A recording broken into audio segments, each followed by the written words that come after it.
Could Loaded Lux versus Aye Verb happen on a small league? And who the hell is Lord Jamar anyway? I'm DJ Pompey, and this is the Spaghetti Report. Snap back to spaghetti. Oh, there goes spaghetti. Oh, there goes spaghetti.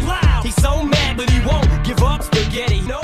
All right, guys, thank you for watching. A little bit of a short episode because we're about to go head to St. Louis for the No Coast Arch Rivals event. I'll be kicking off the weekend battling OK Nice from Minneapolis, and we have the big headliner on day one, Real Deal versus Human. A ton more Friday and Saturday in St. Louis. Hope to see you in the building, but if you're not in the area, you can check out patreon.com/NoCoastRaps and watch everything in high quality in just a couple days. If you're not able to support, of course, you're welcome to just wait for the full YouTube releases, and please enjoy them and comment and like all that good stuff. But for those of you who are able to support the Patreon, it helps a lot in being able to bring you really interesting stuff, such as Snow Coast 4, which Breakneck has just announced, which will be in Minneapolis in November. There's a full US versus Canada card.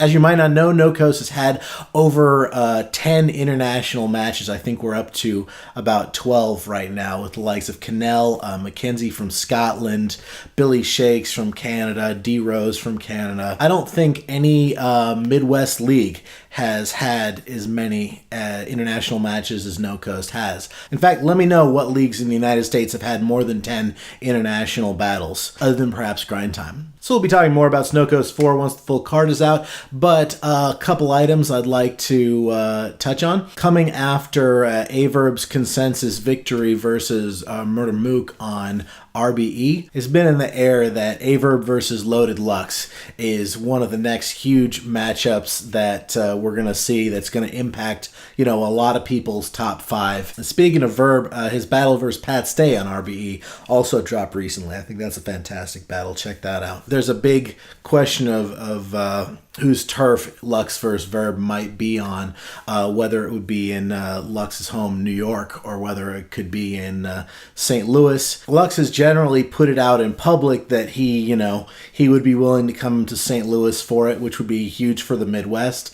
Lux has never had a battle in the Midwest. However, both sides seem to be acting as though the other is ducking, which is probably, truth is somewhere in between, probably a matter of getting the business worked out, as Loaded Lux is a huge name, and these leagues don't have magic wands. They have to put up a lot of risk in order to make this happen.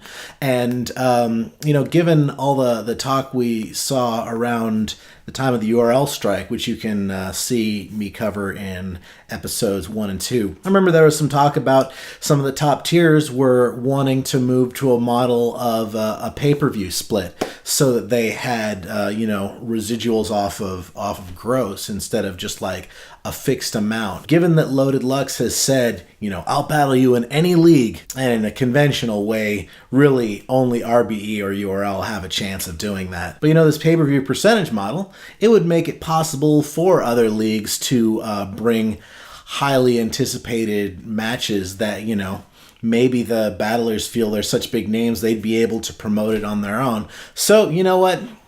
I put it out there. I basically restated the open challenge I gave in episode 1, this time directed at Aye Verb and Lux, but really any big names that have an anticipated match that they're looking for a platform for. We could set up pay-per-view. You guys take 100% of the pay-per-view. We will use the door to get everyone there, arrange for filming, promotion, so on and so forth. Small room, headliners, keep 100% of pay-per-view. What do you think? My lines are open.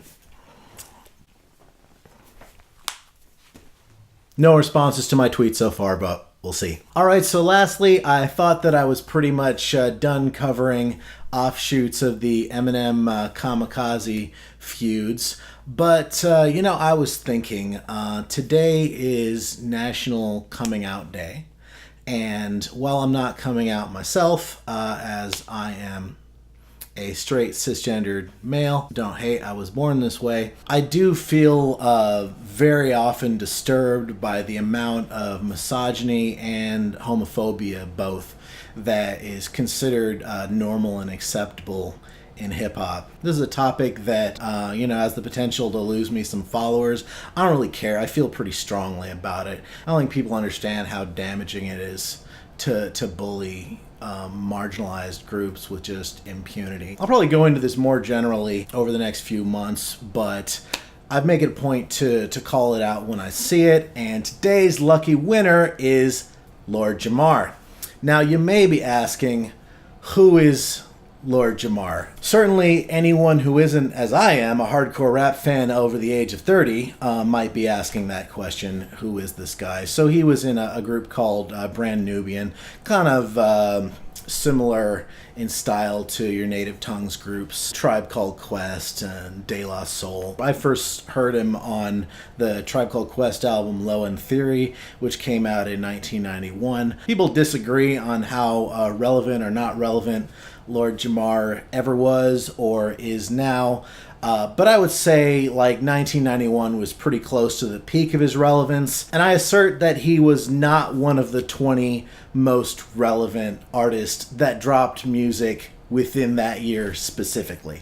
Also dropping music that year, for instance, were Tupac, Nas, Big Daddy Kane, Pharoah Monch, Del the Funky Homo Sapien, Chuck D, KRS-One, Jizza, Guru, Ice Cube, Run DMC, Q-Tip, Phife, MC Ren, MC Light, Queen Latifah, Paz de Noose, Be Real, Ice-T, Kool Moe D, Tretch from Naughty by Nature, Scarface, Biz Markie, Fresh Prince, CL Smooth, and Greg Nice. So if you're interested in following some MCs from 1991, I could heartily recommend any of those. Another thing that Lord Jamar did was he helped discover Dead Prez, and kudos to him for that. But more recently, he's been discussed a lot because he's found a little spot as a pundit, appearing frequently on DJ Vlad, more recently going back and forth with Eminem and announcing his intention not to respond in beef track form. He usually has about half a good point about Eminem and then spins off into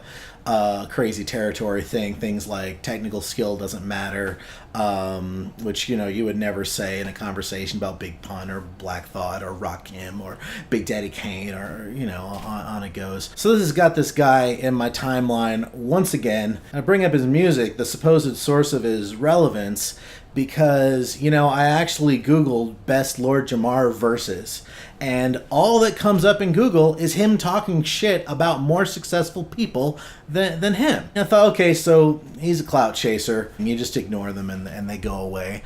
But I happened upon this tweet that the author of the book Bars, The History of Modern Battle Rap, had responded to. And even though this is from 2016, I'm going to show this to you because I think it perfectly encapsulates who Lord Jamar really is. Now, David Bowie died on January 10th, 2016. The very next afternoon, Lord Jamar tweets, "David Bowie is the perfect example of white people worshiping one of their artists and black people thinking he's just okay." Imagine hearing that David Bowie died and that's what you want to contribute to the conversation. And honestly, his attitude towards white people isn't even all that problematic to me. I think especially in rap culture, we should be prepared for a little misdirected rage from time to time. A little blowback. Even though I do my best not to be an actual perpetrator of racial oppression, I'm still a beneficiary of the privilege, and really nothing that I can do will completely undo that. We gotta be good sports and understand that we're guests in people's house. But dude is bigoted in any number of ways. I mean, he has said things like, he questions your masculinity if you're a man who listens to female rappers. He has said, if his own son was gay, he might still let his son in his house, but his son's partner wouldn't be welcome. So look, man, whatever you want to say about Eminem on your own time, I don't really give a shit about. About 10% of it makes any goddamn sense. But what I want, mostly my friends, I don't have any huge platform here, but what I want my friends to understand is Lord Jamar will belittle the dead the day after they die for 13 retweets. It's whatever that he doesn't like white people, but he also doesn't like gays, he doesn't like Jews, and he doesn't like women. He doesn't advocate for racial politics, he makes a mockery of them. He's not a leader, he's a toxic, fake woke, bigoted, clout-chasing bottom feeder.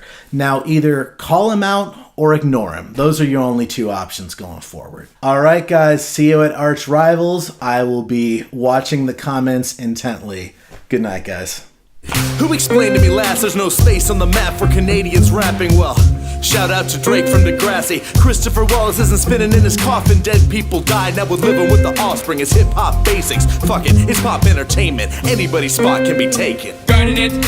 You are at home, are you safe? Bitch, we coming. You are at home, are you safe? We can Every other word is a yeah, okay. Getting caught up in your game. Second verse, never should announce that it is so. Probably shouldn't even give your album an intro.